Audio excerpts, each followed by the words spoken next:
আজ আমরা আলোচনা করছি ডক্টর এপিজে আব্দুল কালামের সেই বিখ্যাত আত্মজীবনী উইংস অফ ফায়ার নিয়ে। আমাদের কাছে বইটার একটা সারসংক্ষেপ আছে, আর সেটা ধরেই আমরা এই অসাধারণ মানুষটার জীবনকে একটু বোঝার চেষ্টা করব। হ্যাঁ, মানে কিভাবে রামেশ্বরমের মতো একটা জায়গা থেকে উঠে এসে একজন মানুষ ভারতের মিসাইলম্যান হলেন, তারপর রাষ্ট্রপতিও হলেন। ঠিক, সেই যাত্রাটা সত্যি অবিশ্বাস্য। আচ্ছা, তো এই যাত্রার গভীরে একটু ঢোকা যাক। শুরুটা তো খুবই সাধারণ ছিল। ১৯৩১ সাল, তামিলনাড়ুর রামেশ্বরম। বাবা ছিলেন ইমাম, নৌকার ব্যবসাও করতেন। হুম। ছোটবেলা থেকেই কিন্তু জ্ঞান আর বিজ্ঞানের দিকে প্রচণ্ড ঝোঁক ছিল কালামের, যদিও আর্থিক অবস্থা খুব একটা ভালো ছিল না। হ্যাঁ, শোনা যায় তো উনি খবরের কাগজও বিক্রি করতেন পড়াশোনার খরচ চালানোর জন্য। একদম। আর এখানেই বিষয়টা খুব ইন্টারেস্টিং। এত বাধা, এত প্রতিকূলতা, তার মধ্যেও পড়াশোনাটা চালিয়ে যাওয়া। ঠিক। স্কুল থেকে মাদ্রাস ইনস্টিটিউট অফ টেকনোলজি পর্যন্ত ওর শিক্ষা জীবনটা কিন্তু বেশ সংঘর্ষে ভরা ছিল। এটা ওর মনের জোরটা দেখায়। হ্যাঁ, অসাধারণ মনের জোর। বইটাতে এই লড়াইয়ের কথাগুলো খুব ভালোভাবে বলা আছে। হুম। আচ্ছা, এরপর তো কর্মজীবন শুরু হলো। বিশেষ করে ভারতের মহাকাশ গবেষণা আইএসআরও আর প্রতিরক্ষা গবেষণা ডিআরডিও। হ্যাঁ, এই দুটো সংস্থায় ওর অবদান তো বিশাল। আইএসরোতে ওর সবচেয়ে বড় কাজ কোনটা বলবেন, যেটা সবচেয়ে বেশি প্রভাব ফেলেছিল? আমার মনে হয় নিঃসন্দেহে SLV-3 প্রজেক্টের নেতৃত্ব দেওয়াটা। SLV-3? হ্যাঁ। আচ্ছা। হ্যাঁ, ওটা ছিল ভারতের নিজেদের প্রযুক্তিতে বানানো প্রথম স্যাটেলাইট লঞ্চ ভেহিকল, উপগ্রহ উৎক্ষেপণ যান। এর আগে তো আমাদের বিদেশের উপর নির্ভর করতে হতো। ঠিক ঠিক। আর এই SLV-3 দিয়েই তো রোহিণী স্যাটেলাইটটা পাঠানো হয়েছিল, তাই না? একদম তাই। প্রথমবার ১৯৭৯-তে হলো না, কিন্তু ১৯৮০-তে সফল হলো। এটা ভারতের স্পেস রিসার্চের ইতিহাসে একটা বিরাট ব্যাপার ছিল। বিরাট মাইলস্টোন যাকে বলে। হ্যাঁ, মাইলস্টোন তো বটেই। আর বড় করে দেখলে এটা ছিল টেকনোলজিতে ভারতের আত্মনির্ভর হওয়ার পথে একটা মস্ত বড় পদক্ষেপ। আর কালাম ছিলেন এর একেবারে সামনের সারির কারিগরদের একজন। বইটাতে নিশ্চয়ই এর পেছনের গল্প, টেনশন, সাফল্যের মুহূর্তগুলো তুলে ধরা হয়েছে। অবশ্যই, খুব জীবন্ত বর্ণনা আছে। মহাকাশ গবেষণার পর উনি তো চলে এলেন প্রতিরক্ষা প্রযুক্তিতে, ডিআরডিওতে।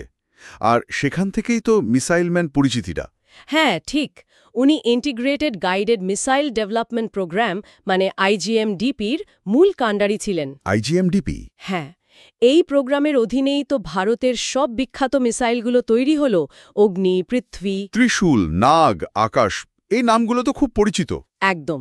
বইটাতে এই প্রজেক্টগুলোর চ্যালেঞ্জ, টিমের প্রচেষ্টা, এই সব অনেক ডিটেলস আছে। আচ্ছা, এই মিসাইলগুলো ভারতের প্রতিরক্ষা ব্যবস্থাকে ঠিক কতটা বদলে দিয়েছিল? বদলে দিয়েছিল একটা নতুন উচ্চতায় নিয়ে গিয়েছিল। এর গুরুত্বটা কিন্তু শুধু মিলিটারির দিক দিয়ে নয়। ও আচ্ছা, আর কোন দিক থেকে? টেকনোলজির দিক থেকে ভারতের ক্ষমতা বাড়ল, আবার একই সাথে একটা জাতীয় আত্মবিশ্বাস, একটা গর্ব, সেটার জন্যও এটা খুব গুরুত্বপূর্ণ ছিল। অগ্নি মিসাইলের সফল পরীক্ষাটা তো একটা বিরাট ঘটনা ছিল সে সময়। সত্যি তাই। আচ্ছা, এরপর তো ওনার জীবনের আরেকটা বড় মোড়, বিজ্ঞান আর প্রযুক্তির জগৎ থেকে একেবারে দেশের সর্বোচ্চ পদে।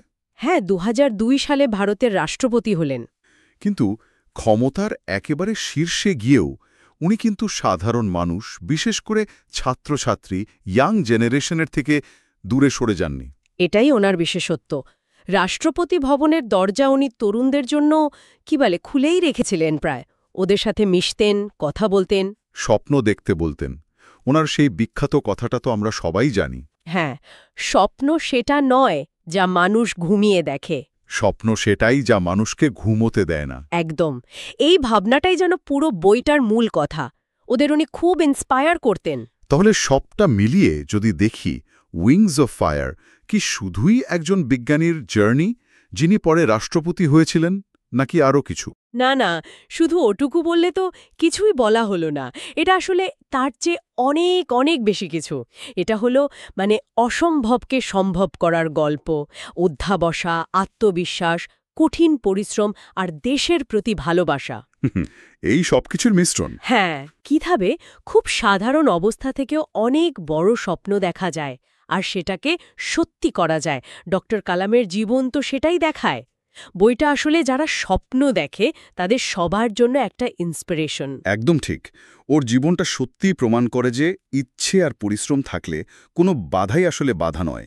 সায়েন্স থেকে শুরু করে দেশ চালানো সব ক্ষেত্রেই ওনার অবদান ভারতকে এগিয়ে নিয়ে গেছে। আচ্ছা, এই আলোচনা থেকে একটা প্রশ্ন কিন্তু মনে আসছে।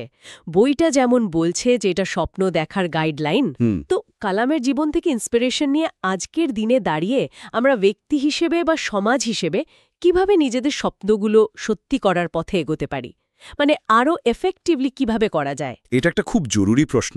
আর আলোচনার শেষে আরেকটা জিনিস ভাবার জন্য রেখে যাই। ডক্টর কালাম যেমন দেশের জন্য একটা বিশেষ স্বপ্নকে তাড়া করেছিলেন, নিজের জীবন দিয়ে সেটা পূরণ করার চেষ্টা করেছিলেন। আজকের প্রজন্মের জন্য সেই জেগে দেখার মতো স্বপ্ন, মানে যে স্বপ্ন ঘুমোতে দেয় না, সেটা কি হতে পারে? এমন স্বপ্ন যা আমাদের সমাজকে, আমাদের দেশকে একটা নতুন দিশা দেখাতে পারে।